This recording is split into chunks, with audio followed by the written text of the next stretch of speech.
Welcome back once again. In this video we will learn about the technical SEO. यहाँ से हमारी technical SEO की playlist start होने वाली है।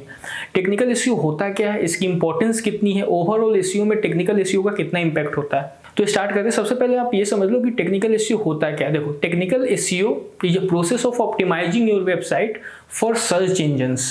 ठीक है, सर्च इंजन के लिए आप अपनी वेबसाइट को ऑप्टिमाइज करते हो ताकि सर्च इंजन आपकी वेबसाइट को इजीली क्रॉल कर ले, इंडेक्स कर ले और उसको रैंक कर दे, रेंडर कर ले। Okay, so this is the process of technical SEO. But in order to make your website search engine friendly, आपको सेम टाइम पे simultaneously you have to focus on the users experience as well. Okay, ऐसा नहीं कि आपको search engine को खुश करने में इतना ज़्यादा व्यस्त हो जाना है कि आप यूजर्स एक्सपीरियंस को बिल्कुल ही बैक सीट कर दो, ऐसा बिल्कुल नहीं करना है। End of the day you have to focus more on the users experience. ठीक है, तो यहाँ पे जो डेफिनेशन है आप पढ़ सकते हो इसको। Technical SEO is a process of optimising a website for search engine but it can also include activities mean to improve users experience. ठीक है, तो it is a process of optimizing your website for search engine but simultaneously you have to focus on improving the user's experience. The other definition which you can see, technical SEO refers to optimizing your website's technical element to ensure that search engine can crawl, index and render your web pages correctly. ठीक है, तो ये आपका technical SEO है basically. देखो, अब इसकी हम इम्पोर्टेंस की बात कर लेते हैं कि टेक्निकल एसईओ कितना इंपॉर्टेंट है। There are multiple case studies available on the internet and I personally came across multiple websites जो बिना ऑफ पेज एसईओ के रैंक हो जाती है। अगर आपकी ऑन पेज एसईओ अच्छी है, आपने वेबसाइट काफ़ी अच्छे से बना रखा है और ऑन पेज की सारी चेकलिस्ट आपकी वेबसाइट पे सही है, अगर आपने टेक्निकल एसईओ काफ़ी अच्छे तरीके से किया हुआ है तो chances and probabilities quite high that आपकी वेबसाइट बिना ऑफ पेज के रैंक हो जाती है। But on the other hand, अगर आप अपनी वेबसाइट की ऑन पेज बिल्कुल भी अच्छी नहीं है, आपने टेक्निकल एसईओ पे काम नहीं किया हुआ और आप पूरे दिन बैठ के बैकलिंक बना रहे हो, आपकी वेबसाइट कभी रैंक नहीं होगी। Okay, mark my words. तो there are multiple case studies I have seen personally. ठीक है, मैंने बहुत सारे ऐसे प्रोजेक्ट्स देखे हैं और बहुत सारे प्रोजेक्ट्स पे ऐसे काम भी किए जहाँ पे वेबसाइट रैंक हो जाती है। ठीक है, 100% आई कान से कि every website will do that, but I have scene multiple website जो कि बिना ऑफ पेज के भी रैंक हो गई just because of the on page and the technical part. Okay, तो टेक्निकल एसईओ काफ़ी इंपॉर्टेंट है और अगर आपने टेक्निकल एसईओ को मिस कर दिया अपनी वेबसाइट पे and you are expecting your website will rank, तो ये आप भूल जाओ कि आपकी वेबसाइट कभी रैंक होगी।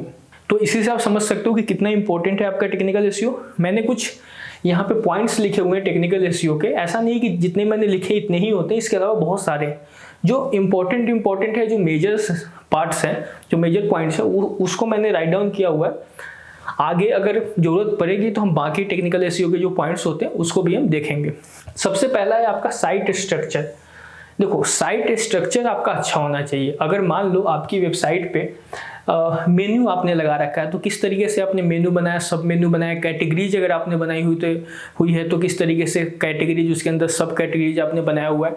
तो साइट स्ट्रक्चर का सिंपल फंडा है कि यूजर्स के लिए भी आप आसान कर देते हो काम।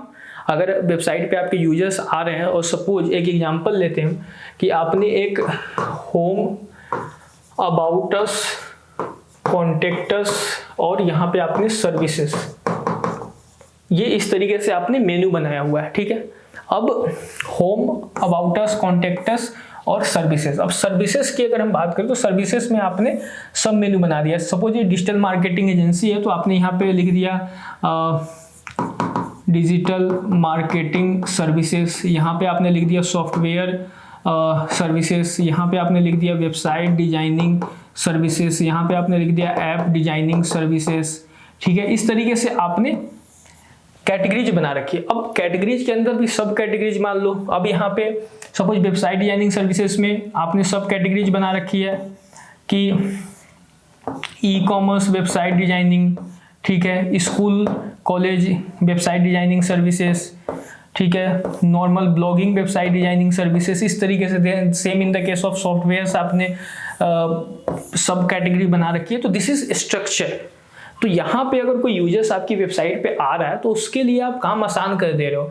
अब वो ऐसे ढूंढता रहता है कि अगर मुझे सपोज उसको सॉफ्टवेयर बनवानी है, अगर उसको वेबसाइट बनवानी है और ई कॉमर्स की बनवानी है तो क्या करेगा, सर्विसेज पे आएगा, सर्विसेज से इस वाले पेज पे आएगा आपकी वेबसाइट डिजाइनिंग सर्विसेज पे, और यहीं पे आपको कैटेगरीज के अंदर उसको सब कैटेगरीज दिख जाएगी। इस कैटेगरी पे जैसे ही वो माउस लेके आएगा, दिस सब category will pop up. Okay, so you have to make sure कि आपकी वेबसाइट की जो स्ट्रक्चर है वो अच्छी होनी चाहिए।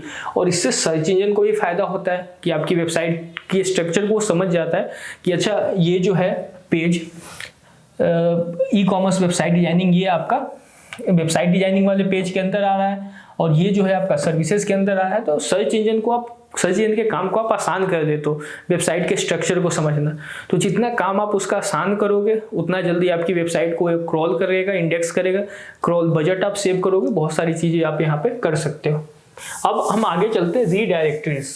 अब रीडायरेक्टरीज क्या होता है, आई होप साइट स्ट्रक्चर वाला पार्ट आपको समझ में आ गया होगा किस तरीके से हम करते हैं। रीडायरेक्टरीज में क्या है कि आप अपनी वेबसाइट को रीडायरेक्ट करते हो। बहुत सारे रीडायरेक्टरीज होते हैं, ठीक है, स्टेटस कोड उसको हम बोलते हैं मेनली। रीडायरेक्टरीज में अगर आप आते हो तो यहाँ पे मेजर जो रीडायरेक्टरीज होता है वो आपका 302 और 301 और 302 रीडायरेक्टरीज जो मेनली लोगों को पता होता है। इसके अलावा बहुत सारे रीडायरेक्टरीज होते हैं। अभी हम रीडायरेक्टरीज के इसके सारे जितने भी मैंने बुलेट्स पॉइंट्स लिखे हुए सारे सेपरेट वीडियो आपको मिल जाएगी, ठीक है, उसमें हम और इसको डीप में पढ़ेंगे रीडायरेक्टरीज के बारे में। फिलहाल रीडायरेक्टरीज क्या होता है कि जैसे अगर आपने अपनी वेबसाइट को या वेबसाइट के किसी पेज को डिलीट कर दिया या उस पेज को आपने किसी नई यूआरएल पे शिफ्ट कर दिया तो आप वहाँ पे रीडायरेक्ट कर देते हो, ठीक है। जैसे फॉर एग्जांपल आपकी ये पेज है, पेज XYZ, ठीक है, और ये जो पेज है xyz.com, इसको आपने शिफ्ट कर दिया है abc.com पे, ठीक है, फॉर एग्जाम्पल। तो अगर यहाँ पे शिफ्ट हो गई अब सर्च इंजन पे, तो आपका ये पेज पहले से इंडेक्स है। अगर इस पेज पे कोई यूजर आएगा तो यहाँ पे आपको एरर दिखा जाएगा कि पेज नॉट फाउंड। तो उस केस में आप क्या करते हो कि यहाँ इस पे जो ट्रैफिक आ रही है तो आप उसको यहाँ पे डाइवर्ट कर देते हो कि आप यहाँ पे चले जाओ। सर्च इंजन को आप पहले से बता के रखते हो कि अगर कोई यूजर हमारा इस पेज पे आ रहा है तो आप उसको यहाँ पे नहीं, यहाँ पे जैसे फोन में आता है ऑप्शन कॉल फॉरवर्ड करने का, कि सपोज अगर मेरे नंबर पे कोई कॉल आ रहा है, I want to forward that call to other number, तो आप उसको कर सकते हो उस तरीके से। तो सेम यहाँ पे होता है आपका, ठीक है। अब इसको हम किस केस में करते हैं, तो बहुत सारे केसेस हो सकते हैं कि अगर आपका कोई पेज डिलीट हो गया है या आप उसको रिनोवेट कर रहे हो उस पेज को। दो तरीके के रीडायरेक्टरीज यहाँ पे, जैसे 301 जो होता है वो परमानेंट रीडायरेक्टरी होता है और ये आपका टेम्पोररी रीडायरेक्टरी होता है। मतलब कि अगर 301 है कहीं पे तो उसका मतलब है कि आपने उस पेज को परमानेंटली शिफ्ट कर दिया है, आप उस पेज को वापस लेके नहीं आने वाले हो। लेकिन इसमें क्या है कि अगर उस पेज में कोई या उस वेबसाइट में सपोज आप मेंटेनेंस में उस वेबसाइट को आप लेके गए हो, मेंटेन कर रहे हो, उस वेबसाइट में कोई चेंजेस कर रहे हो और उस समय अगर आपकी वेबसाइट पे कोई ट्रैफिक आ रही है तो उस केस में आप क्या कर सकते हो कि आप अपनी ट्रैफिक को किसी और वेबसाइट पे शिफ्ट कर सकते हो जो कि शायद आपकी अपनी हो सकती है या कोई भी आप वेबसाइट क्रिएट कर सकते हो for a period of time, so that कि आपके पास जो ट्रैफिक आ रही थी, आपके जो कस्टमर्स आ रहे थे आपकी वेबसाइट पे, वो कहीं और ना जाए, ठीक है।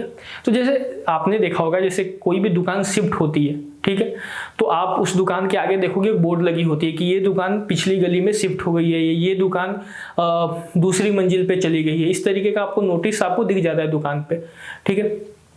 या वहाँ पे नोटिस से कॉल लिखा हुआ होता है ये दुकान 2 महीने के लिए अगली गली में शिफ्ट हो गई है, तो टेम्पोररी रीडायरेक्टरीज हो गई। परमानेंट क्या है, ये दुकान परमानेंटली अगली गली में शिफ्ट हो गई है। तो सेम आपका यहाँ पे है, ठीक है। तो इसमें क्या होता है कि आप अपनी वेबसाइट पे रीडायरेक्ट करते हो। इसको हम और डीप में पढ़ेंगे।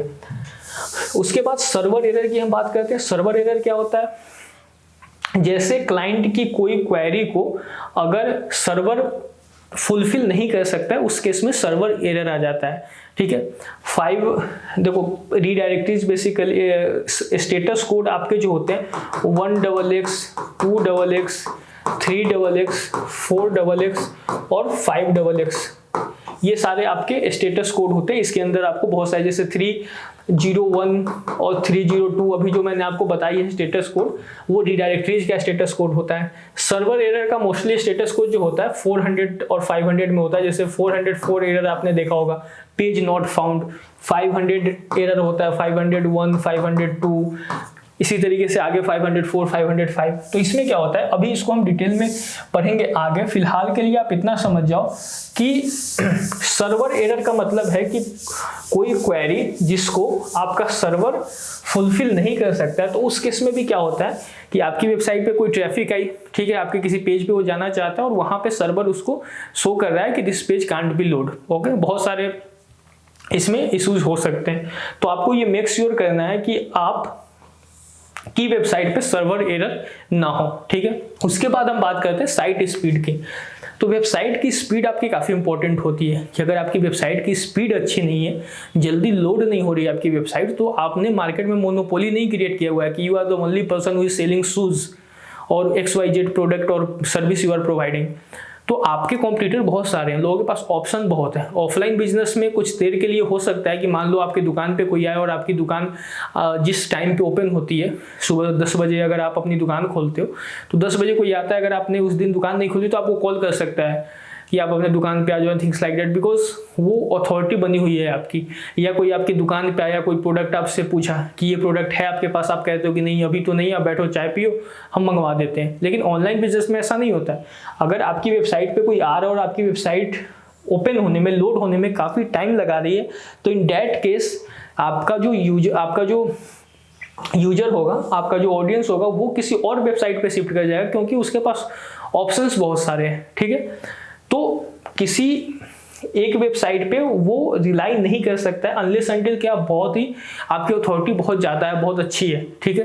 तो अगर अथॉरिटी अच्छी होगी तो साइट स्पीड तो अच्छी होगी। मान लो कोई एप्पल की वेबसाइट पे जा रहा है और कुछ टाइम के लिए हम अज्यूम करते हैं कि एप्पल की वेबसाइट लोड होने में ज़्यादा टाइम लगा रही है, तो इन डैट केस वो बंदा कुछ देर वेट कर सकता है।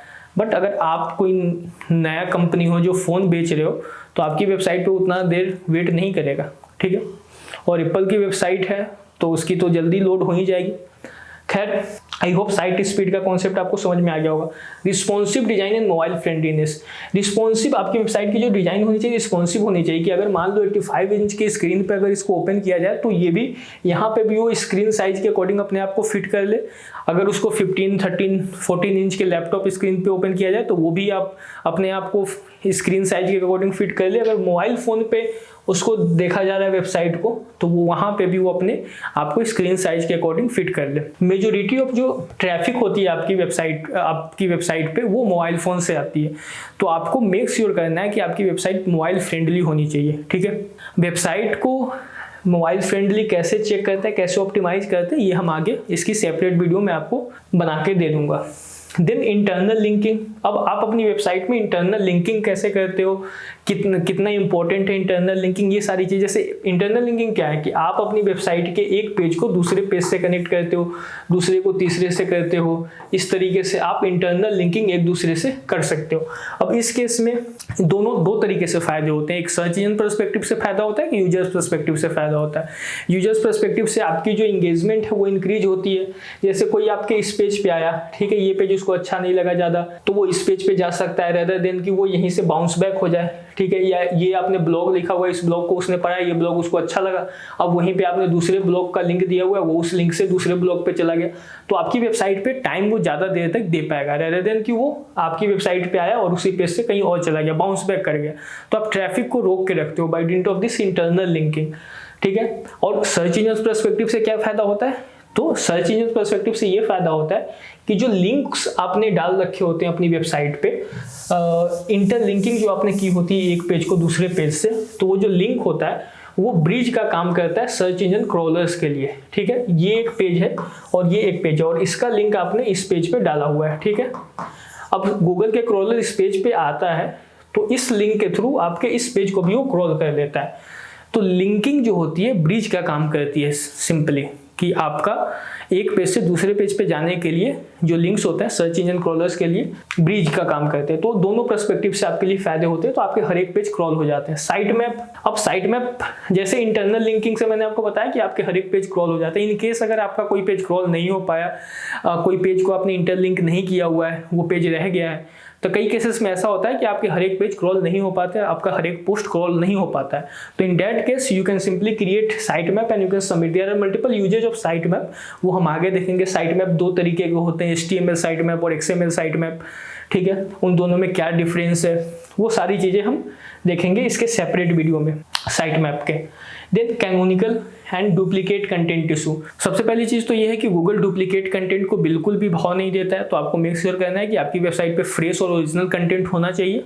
इन केस अगर कई केसेस में ऐसा होता है कि आपको डुप्लीकेट कंटेंट आपने अपनी वेबसाइट पे डाला हुआ है, तो उस केस में आप कैनोनिकल यूआरएल का यूज करते हो, जिससे आप अपनी वेबसाइट को सर्च इंजन को ये बताते हो कि इसका जो ओरिजिनल सोर्स है वो कहीं और है। Just take an example of your website. Suppose ये आपका एक ब्लॉग है, ठीक है, इस ब्लॉग को आपने लिखा हुआ है, कंटेंट काफ़ी अच्छा है, सब कुछ परफेक्ट है, काफ़ी इन डेप्थ आपने टॉपिक को कवर किया हुआ है, everything is good, but you are not getting the expected traffic on your page, on your post, ठीक है। तो उस केस में आप क्या कर सकते हो कि आप सेम कंटेंट के साथ दूसरा एक पोस्ट लिख लेते हो, ठीक है, एक और पोस्ट आपने लिख लिया। अब इसमें आपने क्या किया, कलर कॉम्बिनेशन चेंज कर दिया, फॉर्मेटिंग थोड़ी सी चेंज कर ली, इमेजेस चेंज करके देख लिया, एक दो वीडियो आपने उसमें इम्बेड करके देख लिया। You are just doing A B testing कि why this is not working.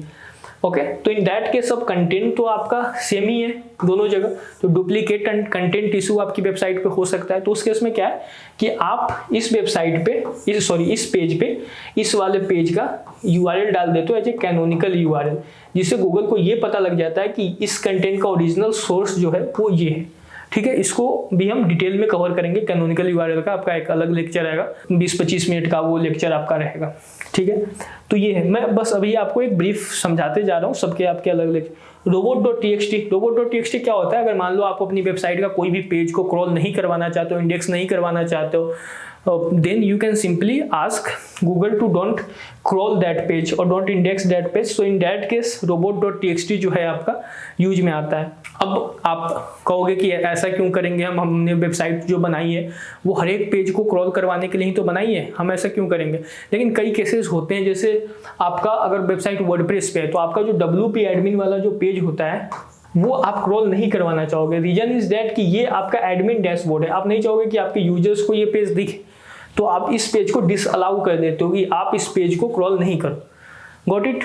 Then आपका HTTPS होनी चाहिए वेबसाइट, ठीक है, SSL सर्टिफाइड होनी चाहिए आपकी वेबसाइट। अगर SSL सर्टिफाइड नहीं है तो आपकी रैंकिंग में इशू आती है आपकी वेबसाइट की, और पेमेंट गेटवे को जब आप इंटीग्रेट करते हो वहाँ पे आपको इशू आती है, आपकी वेबसाइट सिक्योर नहीं है, ठीक है। तो ये आपको मेक श्योर करना है कि आपकी वेबसाइट जो है SSL सर्टिफाइड होनी चाहिए। देन मेटा रोबोट्स टैग, जैसे नो इंडेक्स का टैग लगाते हैं हम, कोई पेज को नो इंडेक्स करना है या किस तरीके से, इसको हम डिटेल में कवर करेंगे। तो ओवरऑल आपका टेक्निकल एसईओ में ये सारी चीज़ें होती हैं। इसके अलावा भी बहुत सारी चीज़ें जो मेजर पार्ट्स हैं उसको मैंने आपको यहाँ पे समझा दिया है। सबके अलग अलग आपको वीडियोज़ मिल जाएंगे जिसको आप देख सकते हैं।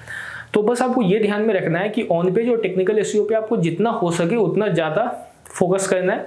ऑफ पेज पे थोड़ा सा कम करोगे काम चल सकता है आपका, बट अगर आप सोच रहे हो पुराने जो टेक्निक्स है कि हम ऑफ पेज में बैकलिंक बनाते जाएंगे उस दिन रात और हमारी वेबसाइट रैंक हो जाएगी, तो ये आप भूल जाओ कि पुराने टेक्निक्स आज भी काम करेंगे। जब तक आपका टेक्निकल और ऑन पेज अच्छे से नहीं हुआ हो, आप कितना भी ऑफ पेज कर दो आपकी वेबसाइट रैंक नहीं होगी। लेकिन अगर आपका टेक्निकल ऑन पेज अच्छे से हुआ है, थोड़ा सा मेहनत आप ऑफ पेज में करते हो, आपकी वेबसाइट रैंक हो जाती है। तो इस वीडियो में इतना ही, मिलते हैं अगले वीडियो में, तब तक के लिए ख्याल रखिए, बाय।